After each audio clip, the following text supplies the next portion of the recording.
This channel does not promote any violent, harmful, or illegal activities. All content provided by this channel is meant for an educational purpose only. Humayun Kabir বেলডাঙ্গাতে Babri মসজিদ প্রতিষ্ঠার কথা বলেছেন। পাল্টা দেখা যাচ্ছে যে অম্বিকানন্দ মহারাজ তিনি মুর্শিদাবাদের 22টি বিধানসভাতে ছোট বড় মাঝারি মাপের রাম মন্দির প্রতিষ্ঠার কথা বলছেন। দেখুন 2026 ইলেকশন আসছে, এইগুলো বাড়তে থাকবে। ও তো অম্বিকানন্দ মহারাজজি ও যে 294টা বিধানসভাতেই করবো সেটা বলেনি, হয়তো আগামী দিনে বলবে। আবার বার খেয়ে হুমায়ুন কবির সাহেব 294টাতে বাবরি মসজিদ তৈরি করবো এটা বলে ফেলেনি, সেটা আমাদের এখন হয়তো আগামী দিনে বলতে পারে। 2026 ইলেকশানে কি তৃণমূল কি বিজেপি, ভালো জায়গায় কেউ নাই। প্রধান বিরোধী দল বিজেপি যে ভূমিকা পালন করা দরকার, তাদের সেন্ট্রাল গভর্নমেন্ট চলছে, তাদের দল পরিচালনা করছে, সম্পূর্ণরূপে ব্যর্থ হয়েছে। এই ব্যর্থতা ঢাকার জন্য এই মন্দির মসজিদে খেলা খেলতে হবে। আর তৃণমূলে তৃতীয়বারের ক্ষমতায় এসে ডবল ডবল চাকরির স্বপ্ন দেখিয়ে ক্ষমতায় আসলো। দেখুন আজকে 1000 দিনের ওপরে চাকরি চুরি গিয়েছে, তারা আন্দোলন করছে। 850 দিনের ওপরে গ্রুপ ডি চাকরি চুরি হয়েছে, এই অভিযোগে তারা আন্দোলন করছে। সম্পূর্ণরূপে ব্যর্থ রাজ্য সরকার। না শিক্ষা, স্বাস্থ্য, কর্মসংস্থান কোনো দিকে রাজ্যকে এগিয়ে নিয়ে যেতে পারেনি, ক্রমশ পেছন দিকে যাচ্ছে। এগিয়ে বাংলা বললেও আমরা পিছিয়ে বাংলা দেখতে পাচ্ছি। হ্যাঁ, দুর্নীতি, অন্যায়, অনাচার, খুন, নারীদের নিরাপত্তা, যত অনৈতিক কাজের দিকে এগিয়ে যাচ্ছে, ভালো কাজের দিকে পিছিয়ে যাচ্ছে। এইটাকে তো চাপা দিতে হবে। অর্থনৈতিকভাবে দেশ পেছনে চলে যাচ্ছে, আপনার বেকারত্বে দেশ পেছনে চলে যাচ্ছে, ক্ষুধার সুযোগে দেশ পেছনে চলে যাচ্ছে। বাচ্চারা যে অপুষ্টিতে ভুগছে, আফ্রিকা মহাদেশের দুটো দেশের পরই ভারতের স্থান তৃতীয়তে। এগুলোকে চাপা দেওয়ার জন্য তো আপনার বিধানসভা ভিত্তিক মন্দির করতে হবে, চাকরি দিতে পারছে না, বাবরি মসজিদ তৈরি করতে হবে, এই বলে মানুষকে মাতিয়ে রাখার চেষ্টা হচ্ছে।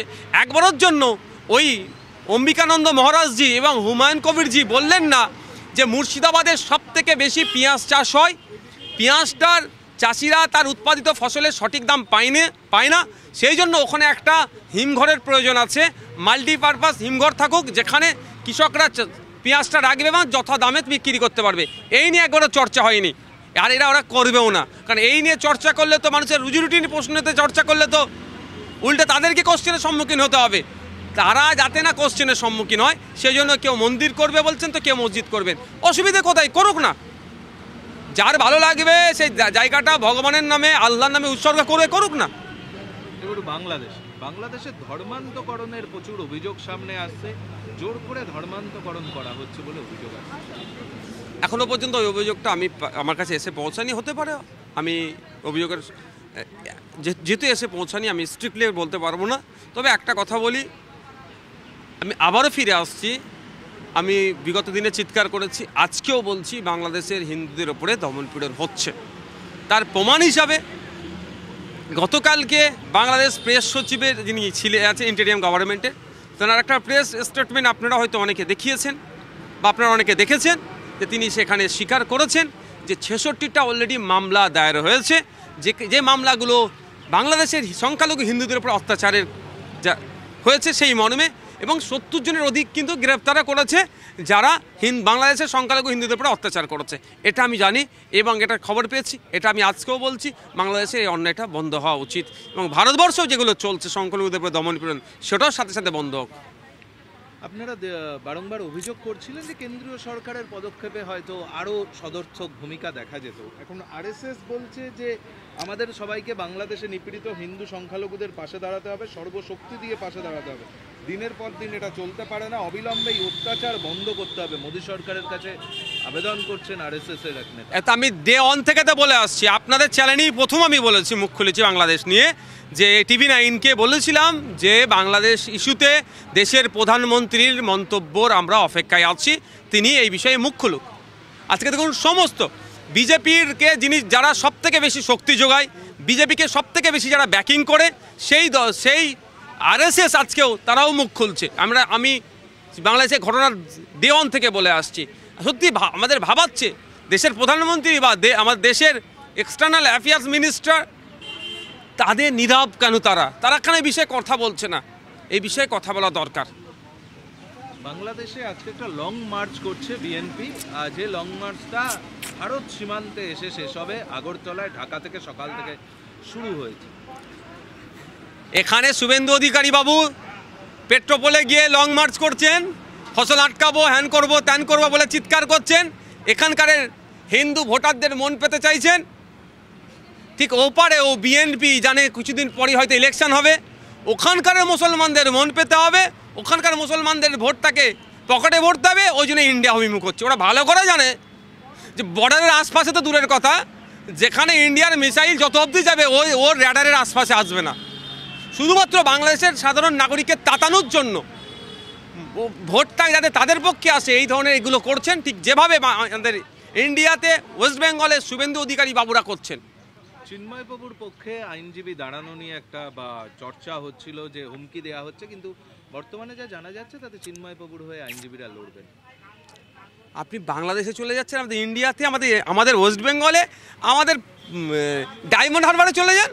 একটা মিছিল থেকে ডায়মন্ড হারবারের এমপি মহাশয়ের বাড়ির কোনো এক নাবালিকা সদস্য সম্পর্কে কুরুচিকর মন্তব্য করা হচ্ছে। অবশ্যই এই মন্তব্যকে আমরা কোনোভাবেই গ্রহণ করতে পারি না, আমরাও ধিক্কার নিন্দা জানাচ্ছি। আইনত ব্যবস্থা নেওয়ার তখন আমরা কথা বলেছিলাম, সেই জন্য বেশ কয়েকজনকে অ্যারেস্ট করেছিল।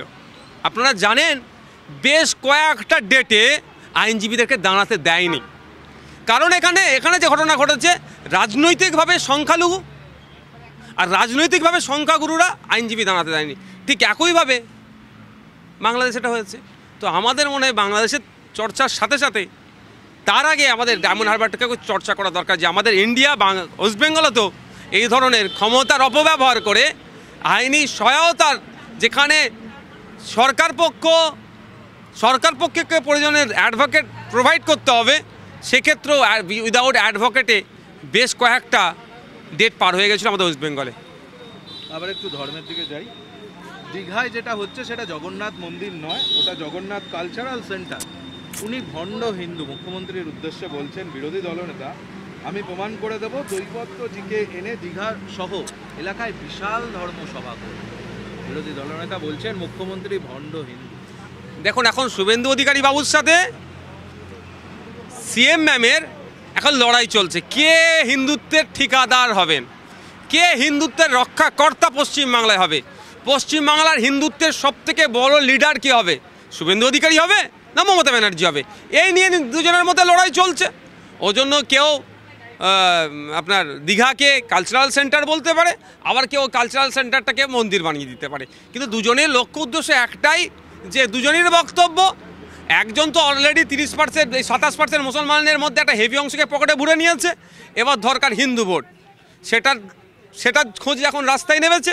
আর একজন 70-77টা ছিল, সেটা পার করবে কি পিছনে আসবে, সেই লড়াইয়ে কীভাবে জিততে চাই, কীভাবে জিতবো, সেই লোককে হিন্দু ভোট তার পকেটে আনতে হবে। এই জন্য নিজে কে বড় হিন্দুত্বের লিডার, এই নিয়ে লড়াই চলছে। এই প্রসঙ্গে মুখ্যমন্ত্রীকে প্রশ্ন করবেন আপনাকে ভণ্ড হিন্দু বলেছে, মুখ্যমন্ত্রী হয়তো দেখবেন 4টে শ্লোক বলে দিয়ে আবার শুভেন্দু থেকে বলবে ও কবে হিন্দু হলো। এই লড়াই এদের চলছে, কিন্তু এদের তো এই লড়াইটা নয় কে হিন্দু কে মুসলমান সার্টিফিকেট দেওয়া তো এনাদের কাজ নয়, এনারা তো ধর্মগুরুও নয়।